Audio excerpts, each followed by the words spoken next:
Hi friends, welcome to வாக்குவரினி channel. இன்றைக்கி நம்ம திருப்பரங்குன்ற மலையில் இருக்கிற காணப்படுற கல் தூண் பற்றி பார்ப்போம். இது நிறைய மக்களால் பண்டைய சோழர் பாண்டியர் கால சின்னம் அப்படின்னு தவறாலாம் நம்பிக்கையில் இருக்குது. உண்மையில் இது ஆங்கிலேயர்களின் கிரேட் ட்ரிக்னோமெட்ரிக்கல் சர்வே ஜிடிஎஸ் அப்படின்ற காலத்தால் நிறுவப்பட்ட ட்ரையாங்குலேஷன் பில்லர்னு சொல்கிறாங்க. இப்போ திருப்பரங்குன்ற மலை எதற்காக இந்த தூணை தேர்ந்தெடுக்கப்பட்டுச்சு, அது எப்போ நிறுவப்பட்டுச்சு, அது தொல்லியல் வரலாற்று முக்கியத்துவம் என்ன அப்படின்னு விரிவாக பார்க்கலாம் வாங்க. என்ன இந்த தூண்? ஜிடிஎஸ் ட்ரையாங்குலேஷன் சர்வே ஸ்டோன் 1802 முதல் 1880 வரை ஆங்கிலேயர்கள் இந்தியாவின் முழுநிலப்பரப்பையும் கிரேட் ட்ரிக்னோமெட்ரிக்கல் சர்வே ஜிடிஎஸ் என்னும் உலகின் மிகப்பெரிய அளவீட்டு திட்டத்தின் மூலம் வரைபடமாக்கினர். அதற்காக நாடு முழுவதும் மலை உச்சிகள், உயர்ந்த மேடைகள் போன்ற இடங்களில் ட்ரையாங்குலேஷன் சர்வே பில்லர்ஸ் நிறுவப்பட்டது. திருப்பரங்குன்ற மலை இந்த திட்டத்தில் முக்கியமான திரிகோண நிலையம் ஆகும். ஏன் திருப்பரங்குன்ற மலை தேர்ந்தெடுக்கப்பட்டது?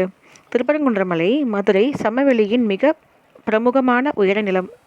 மதுரை, நாகமலை, ஒத்தக்கடை மலை, அலங்காநல்லூர் மலை, வைகைக்கரை உயர நில பகுதிகள் வரை தெளிவாக தெரியும்.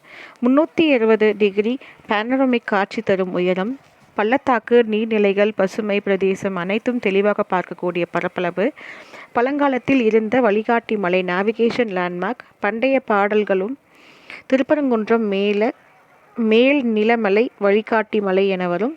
அதனால் ஆங்கிலேயர்கள் கோண அளவீடு, தூர அளவீடு, உயர அளவீடு செய்ய இதை முக்கிய நிலையமாக தேர்ந்தெடுத்துள்ளனர். இந்த தூண் எப்படி அமைக்கப்பட்டது? திருப்பரங்குன்றத்தில் இருக்கும் தூண் சுமார் 4 முதல் 5 அடி உயரம், சரிவான மேடையில் கட்டப்பட்ட கல் அடிக்கல், மேல் பகுதி வட்ட வடிவம், மேல் தளத்தில் தூரப்பார்வை சாதனங்களை வைக்க ஃப்ளாட் பாயிண்ட். தூண் மீது ஜிடிஎஸ் குறியீடுகள் சில கரைந்துவிட்டன. இத்தூண்கள் பொதுவாக slide line alignment, theodolite instrument alignment கட்டத்திற்காக பதித்த புள்ளிகள். 4வது, தொல்லியல் அல்லது வரலாறு அதிகாரப்பூர்வ ஆதாரங்கள் இதில் இருக்கு.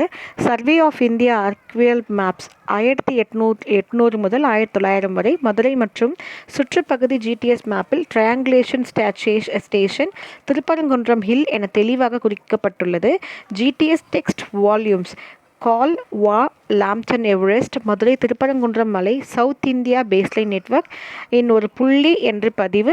Modern archaeology department notes Thiruparankundram மலையில் British survey marker 19th century என்று கேட்டலாக் செய்யப்பட்டுள்ளன. இந்த தூண் சோழர் தூண் இல்லை, பாண்டியர் கல்வெட்டு தூண் இல்லை, வழிபாட்டு தூண் இல்லை, ஜெயஸ்தம்பம் இல்லை, அரச மரபு சின்னம் இல்லை, எல்லாம் அல்ல. இது 100% பிரிட்டிஷ் அளவீட்டு துறையின் மார்க்கர். திருப்பரங்குன்றம் மலையின் வரலாற்று சிறப்பு பிளஸ் இந்த தூண். திருப்பரங்குன்றம் மலை சங்க காலத்திலேயே திணையின் நிலம், தெய்வ புனித மலை, சிற்பங்கள், ஜெயின மடங்கள், கல்வெட்டுகள், பாண்டியர் கால கோயில், சுப்பிரமணியர் கோயில், சித்தர்களின் தபஸ்தலம், சோழர் நாயக்கர் கால குடமாடுகள். இதன் வரலாற்று பெருமைக்கு மேலாக 19ஆம் நூற்றாண்டு பிரிட்டிஷ் புவியியல் வரலாற்றின் சாட்சி என்று இந்த ஜிடிஎஸ் தூண் உள்ளது. இந்த தூண் இன்று எதற்காக முக்கியம்? மதுரை நகரின் முதல் உயர அளவீட்டு புள்ளி. இந்நிலை பெஞ்ச்மார்க்காக பயன்படுத்தப்பட்டது. இந்திய புவியியல் வரலாற்றின் ஜீவ சின்னம். ஜிடிஎஸ் திட்டம் இல்லாமல் இந்தியாவின் நவீன வரைபடங்கள் உருவாகியிருக்காது. முன்னோர்கள் பார்த்தே அதே தூண் 200 வருடம் பழமை.